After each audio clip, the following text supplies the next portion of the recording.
The Cake That Ran Away. Full story. Lily's birthday was finally here. Balloons filled the house, presents sat in a neat pile, and in the middle of the table was the biggest, most delicious chocolate cake she had ever seen. "It looks perfect, Grandma," Lily said, licking her lips. Her grandma smiled. "Just wait until you taste it. Now, let's light the candles."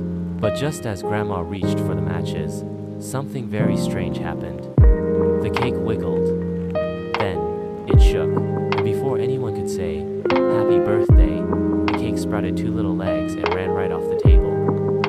"Come back, cake," Lily shouted, dashing after it. The cake zoomed out the door, hopping over the garden fence. Lily and her friends ran after it, but the cake was fast. It sprinted past the park, dodged a group of ducks, and leaped over a picnic blanket. "Stop that cake!" one of her friends yelled. People in town watched in shock as a chocolate cake with legs dashed through the streets. The cake zigzagged through the market, knocked over a fruit stand, and nearly got caught in a grocery bag, but it slipped away just in time. Lily and her friends followed the trail of chocolate crumbs until they reached the bakery. "It must be hiding inside," said Mia, her best friend. They tiptoed through the bakery, looking behind shelves and inside bread baskets. Finally, they spotted it. The cake was hiding behind a giant tower of cupcakes. Lily took a deep breath and whispered, "Okay, everyone.